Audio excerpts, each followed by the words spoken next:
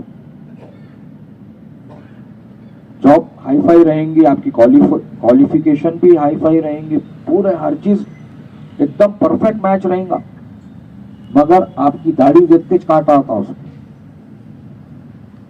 Sir sorry sir, beard not allowed, you have to remove your beard first. آپ کو آپ کی داڑھی نکالنا پڑتا. You have to be a clean shape and being a gentleman. آپ کو کلین شیپ ہو کر کے جینٹل مین بن کے آنا پڑے گا. یہ پیغام دیا جاتا ہے ان کو. اسی وقت منہ پہ بولنا, اگر تیرے اندر ہمت ہے تو یہ جو بات میرے کو بول رہا, یہ تو کسی سکھ کو بول کے بتا.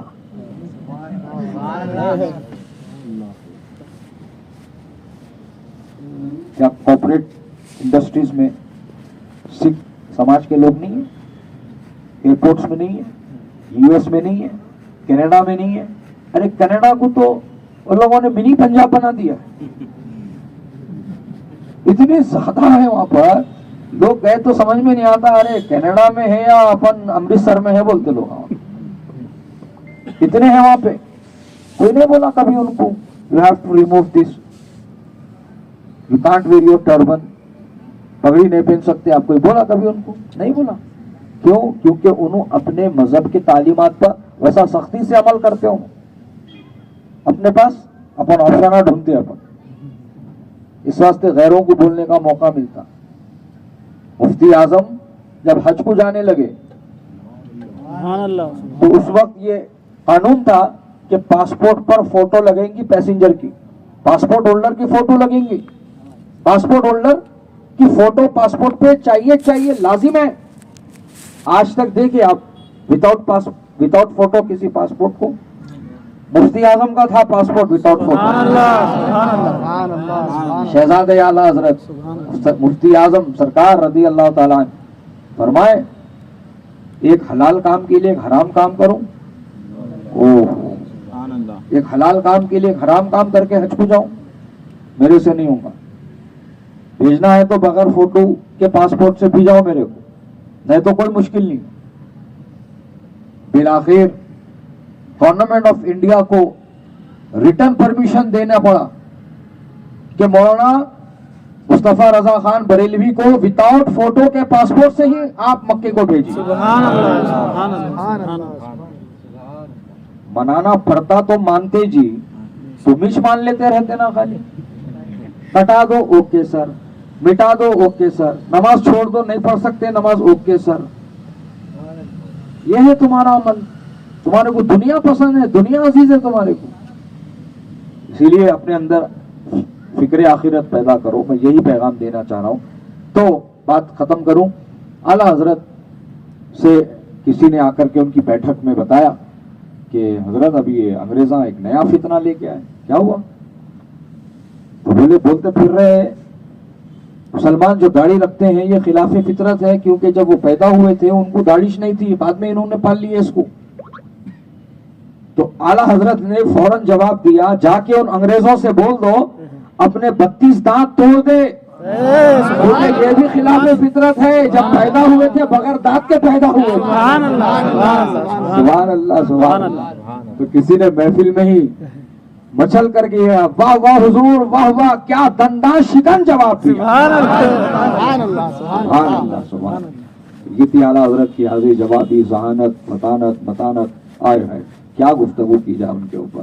بہرحال ان کا جو مشن ہے, ان کا جو مقصد ہے وہ یہی ہے, سیدھا نبی کی محبت کا مدینہ بن. سبحان اللہ. بس یہی مقصد ہے ان کا, اور کچھ نہیں.